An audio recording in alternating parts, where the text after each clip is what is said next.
Hello, my Rams, and welcome back to Soul Horoscopes Weekly Edition. I'm your host of the universe, Christopher Witecki. Thanks for logging in. Well, for the do-gooders of action, it is an interesting time during the year. I do want to remind you, you have allies. Come on down to soulgarden.me, where we have office hours. Bernadette Morgan is an amazing Zodiac director, and she has her own office hours on top of that. Plus, we have a community of light, and we're trying to unite the light. Join my new club, all at soulgarden.me. Now, for the Rams and everyone on Earth, this is a month of focusing on our emotions on the one hand. So as a species, we all work on our emotions together with the sun in Cancer.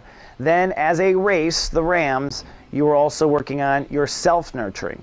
So it is the laws of emotion and it is the laws of self-nurturing that go together this month.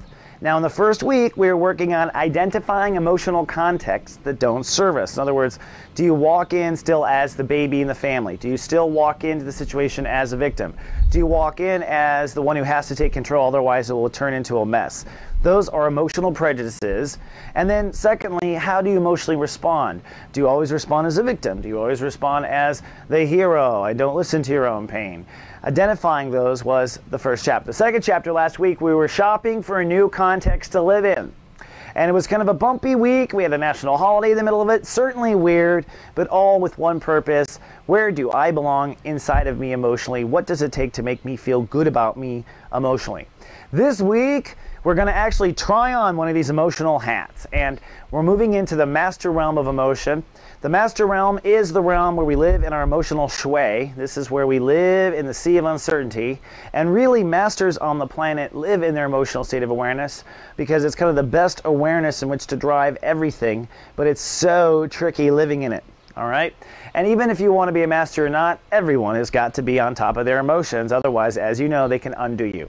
So on Monday, we are taking action. What's the action? Well, the action is to step forward with a new attitude emotionally, a new approach at home, a new approach to self-nurturing, a new approach to how you want to respond emotionally to things. We've had enough time to think about it. Let's try on one of these new emotional hats and step forward. Now, the moon is in Aries, so you are sunny and cool, feeling quite good, quite strong. It's the best day to try something like this. The only thing I do want to point out is the moon itself crossing Uranus. Now, this month we're working on the laws of emotion and the laws of how you govern your home life. But emotions today are fueling your ego. And as they do, they take a spike as they hit Uranus. And this is an opportunity to change the way your ego responds. So basically the lesson today is, hey, if you want to change your overall nest, the way you nurture and feel control, the first step today is to modify how your ego responds. So in other words, the universe is saying, maybe your ego sometimes gets in the way. Ain't that true for an Aries? Then on Tuesday, we are holding space. We have a Taurus rule day or an Earth rule day. It's time to stand. It's time to act, continue to act on yesterday's initiatives of new self-nurturing. The moon is in Aries again, so you're feeling pretty cool and strong.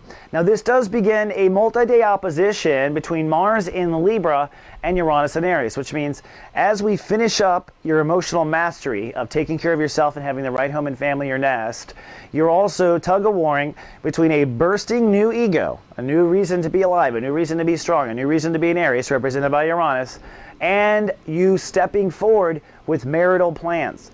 So whatever you have to take responsibility in partnerships is always pulling on this new you that is trying to birth. And the truth is the relationships will have the least patience. So your planet is saying, all right, chop, chop, time to move forward with relationships. And you're going to find as we move forward through this week that relationships are actually a big part of where and how you now manage the master emotion.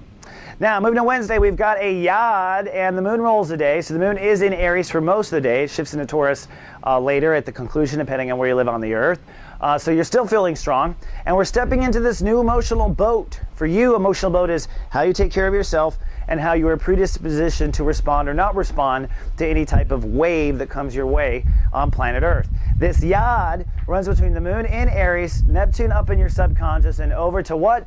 Mars in the house of marriage. So Wednesday anyways, it seems like God is saying move forward with marriage and partnership policy to get through the day on Wednesday. Those watched over by the Guardian Agency, I will text reminders for you to help you along through this pivotal point. On Thursday, it's a pretty joyful day. Sunny and productive is my prediction for the Rams. Jupiter rules the day, so it's a day of expanding, trying new things. The moon now shifts into Taurus, so your emotions now shift to productivity, soul capital, and manifestation. So your emotions want to manifest at this point.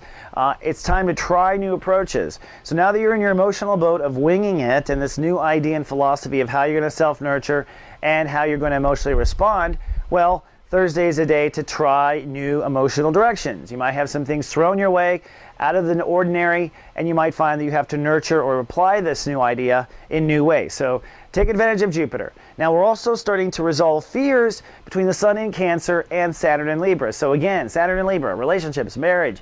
So fears between, hey, can I take care of myself and be married? Will this person take care of me the way I take care of myself?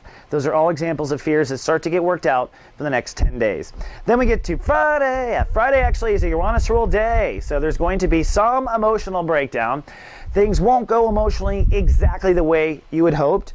So we'll be texting this again in GA. Find emotional center and then try to find where you emotionally fit in the world. That's really what Uranus is pushing for, is for you to, in this new emotional boat, get out of the nest, fly out of the nest, see how well this new boat works. So you're getting pushed out of the nest, really, technically, and you more than anyone, because it's all about nest building this month on Friday. If you fly or not, that's the lesson, that's the breakdown.